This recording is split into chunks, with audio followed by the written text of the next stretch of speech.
Musi project విషయంలో ముఖ్యమంత్రి గారు చెప్పాలా. మేము కూడా మొత్తం దేశంలో ఉండే అన్ని వివరాలు తెప్పించినాం. ఇగో ఇది నమామి గంగే యొక్క ఇగో డిపిఆర్ ప్రాజెక్ట్ వివరాలు మొత్తం అసలు దాని మొత్తం ప్రాజెక్ట్ యొక్క పూర్వాపరాలు ఏంది దాని కథ అనేది నేను కూడా అవుట్ ఆఫ్ క్యూరియాసిటీ తెప్పించిన. ఏంది అసలు నమామి గంగే ఏంది? 2400 కిలోమీటర్ల గంగా నది ప్రక్షాళన కోసం కేంద్ర ప్రభుత్వం స్టార్ట్ చేసింది ఈ కార్యక్రమం నమామి గంగే.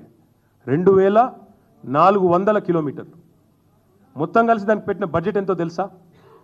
40,000 కోట్లు. 2400 కిలోమీటర్ల గంగా నది కోసమేమో 40,000 కోట్లు. కానీ 55 కిలోమీటర్లలో జరిగే మూసీ సుందరీకరణ కోసం మాత్రం ఈ ముఖ్యమంత్రి గారు చెప్తారు 150,000 కోట్లు ఖర్చు అవుతుందంట. దీన్ని స్కామ్ అనక ఏమనాలి మరి మేము? దీని వెనకాల ఉన్న మతలబ్ ఏంది చెప్పాలి కదా.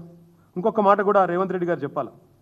అనుమతులు ఇచ్చిన ఇండ్లను కూల్చడం అంటే ఇది ప్రభుత్వానికి తన వ్యవస్థ మీద, తన యంత్రాంగం మీద, తన పరిపాలన మీద తనకే పట్టులేని తనానికి నిదర్శనం కాదని నేను అడుగుతా ఉన్నా. ఇంకొక మాట కూడా నేను రేవంత్ రెడ్డి గారిని అడుగుతా ఉన్నా. కూల్చాల్సి వస్తే, and I'm saying this as a minister who worked in municipal department for 8 years, 8 ఏళ్ళు మున్సిపల్ మినిస్టర్గా నేను పనిచేస్తున్నాను.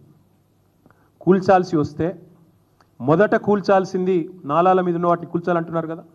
ఫస్ట్ కూల్చాల్సింది హైడ్రా కమిషనర్ ఆఫీసు.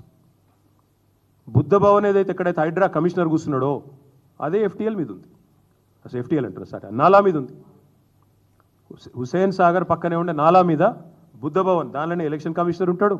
యువతల దిక్కు వస్తే హైడ్రా కమిషనర్ ఉంటాడు, అలానే విమెన్స్ కమిషన్ ఉంది. ఫస్ట్ ఆ బిల్డింగ్లో కొట్టాలి మీరు నిజంగానే కూల్చాల్సి వస్తే.